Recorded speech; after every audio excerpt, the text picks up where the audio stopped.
বন্ধুরা, আর্যকর মেটার এক গুরুত্বপূর্ণ তথ্য নিয়ে এসেছে। তোমরা শুনলে সত্যিই চমকে যাবে। ধৃত সঞ্জয়ের বিরুদ্ধে এক ভয়ঙ্কর তথ্য ফাঁস করলো সিবিআই। তাহলে চলো নতুন একটা নিউজে সবাইকে স্বাগত। আশা করি তোমরা টাইটেল আর থাম্বনেল দেখলে বুঝতে পারছো বা আন্দাজ করতে পারছো যে আজকের গুরুত্বপূর্ণ তথ্য এটাই। ধৃত সঞ্জয় কেন চুপ করে আছে, কার কথায় চুপ করে আছে, কি জন্য চুপ করে আছে, সমস্ত জানার পরেও কেন সঞ্জয় চুপ করে রয়েছে, সঞ্জয়কে কারা ভয় দেখিয়েছে, এবার সমস্তটা স্বীকার করলো সেই সিবিআই। তাহলে চলো পুরো নিউজটা দেখতে থাকো প্রথম থেকে শেষ অবধি। দেখলে তোমাদের অনেক অজানা তথ্য তোমরা জানতে পারবে বা বুঝতে পারবে। হ্যাঁ, প্রথমে তো বলি যে ধৃত সঞ্জয়ের বিরুদ্ধে কিন্তু অনেক প্রমাণ, অনেক তথ্য কিন্তু পেয়েছিল সিবিআই। সেই কারণে কিন্তু সিবিআইকে গ্রেপ্তার করা হয়েছিল এবং তাকে যাবজ্জীবন কারাদণ্ড দণ্ডিত তাকে করা হয়েছিল। এবং সে জেলের মধ্যে বসে একাধিকভাবে চিৎকার করেও বলেছিল যে আমি নির্দোষ, আমাকে ফাঁসানো হয়েছে, আমি কিছুই করিনি। এরকম কথাও কিন্তু সঞ্জয় বলেছিল। কিন্তু মুখের কথায় তো কোনো কিছুই হয় না, সেখানে লাগবে প্রমাণ, তথ্য। প্রমাণ ছাড়া কোনো কিছুই হবে না, মুখের কথা কেউ বিশ্বাস করবে না। সেই জন্য কিন্তু সিবিআই এখন সঞ্জয়ের বিরুদ্ধে অনেক প্রমাণ, তথ্য পেয়েছে। সেই কারণে কিন্তু সিবিআই সঞ্জয়ের বিরুদ্ধে এরকম ভয়ঙ্কর তথ্য ফেস করতে চলছে।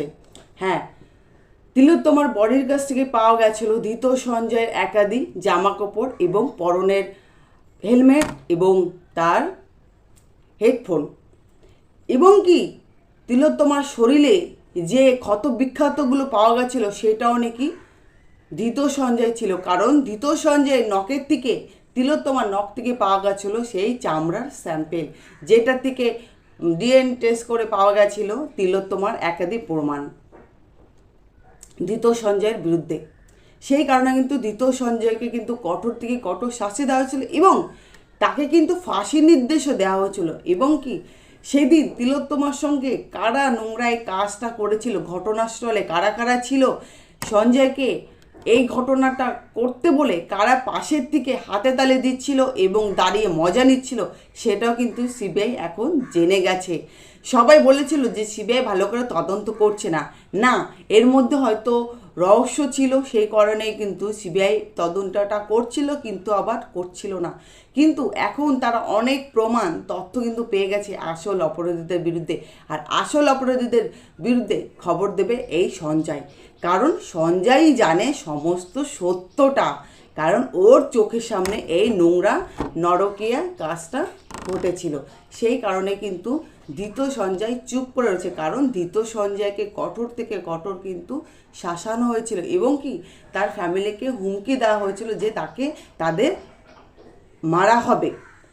সেই কারণে কিন্তু সিবিআই এটাও বলেছে।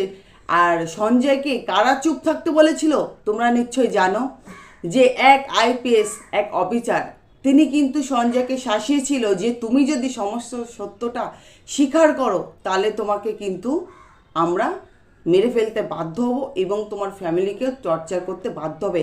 সেই আইপিএস কেউ না, যে তিলোত্তমার যেদিন তিলোত্তমার সঙ্গে ঘটনাটা ঘটেছিল তার পরের দিন সেই বডির কাছে কিন্তু এই আইপিএস কিন্তু ঘোরাঘুরি করছিল।